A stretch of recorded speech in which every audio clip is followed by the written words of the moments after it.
Bago ang Pasko, marami pa rin sa ating mga kapatid ang humahabol pang bumili ng mga pangregalo sa Divisoria. At live mula sa Maynila, nasa frontline ng balitang yan si Laila Pangilinan. Ako, Laila, ikwento mo nga sa amin, kamusta ang presyuhan, kamusta ang dagsa ng mga tao dyan?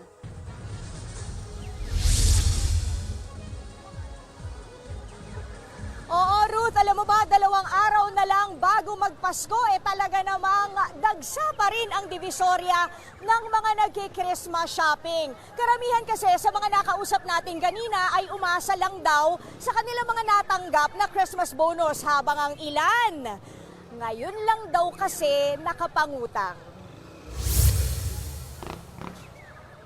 Siksikan pa rin ang mga eksena sa mga iskinitang dadaan, pero ganun pa man, wala pa rin daw kasing tatalo sa presyo ng DD kung saan may mabibili ka ng mga laruan sa abot kayang halaga. Iba pa rin daw kasi ang ngiting dala ng regalo kahit pa budget meal lang ang presyo nito kesa sa perang ibibigay sa mga inaanak. Kaya worth it naman daw ang sakripisyo ng mga namimili dito. Ang mga tindera naman, dama na ang Christmas rush. May advantage din naman daw ang pagla-last minute shopping ayon sa kanila dahil ibinabagsak na rin nila ang kanilang mga presyo. Karamihan kasi sa mga nagtitinda sa bangketa, pagtapak ng December 26, mga prutas na ang kanilang itinitinda, kaya palugi na nilang ibinebenta ang kanilang mga tinda para ipangpuhunan naman sa ating mga prutas na ibebenta nila. So Ruth, kapansin-pansin din, nasa may harapan ko nga lang, kapansin-pansin na meron tayong mga pulis dito at yun nga, lagi silang rumoronda at nagpapaalala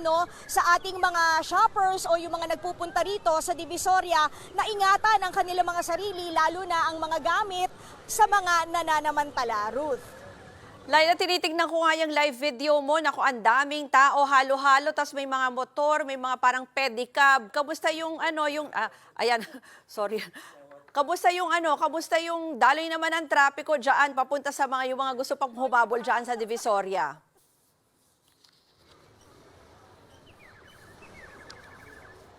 Oo nga, Ruth, kita mo naman, di ba? Ganun kasi talagang nadadaan-daanan na rin tayo ng mga tao habang tayo yung nagla-live, pero okay lang yon, talagang expected na natin yon. At kung ang mga tao ay nagta-traffic na, eto naman ang lagay ng traffic dito. Eto ay sa kahabaan ng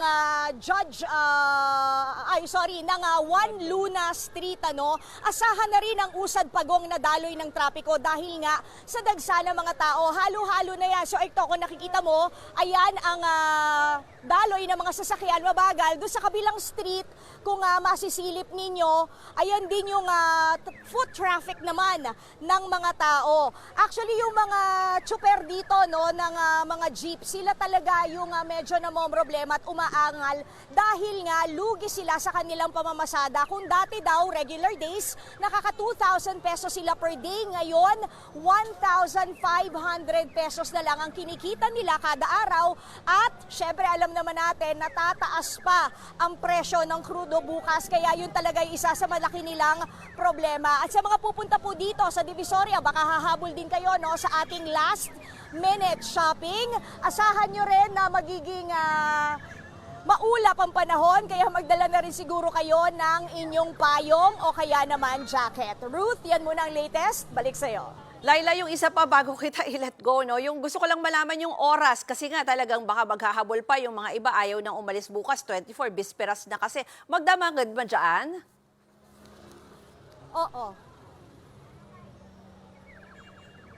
Alam mo, sabi nga nung karamihan ng mga tindera dito, inaabot sila ng madaling araw. Yung iba naman hanggang 11 p.m. pero 4 a.m. pa lang bukas na raw sila. So talagang magdamaga na. And doon sa kabilang side, Ruth, nasilip din natin doon sa may recto area.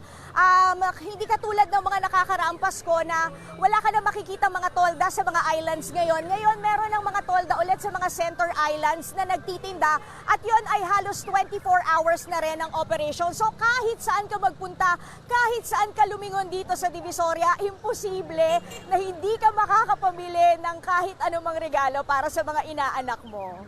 Shopping muna lang kami, Laila. Yan po ang Express Report ni Laila Pangilinan.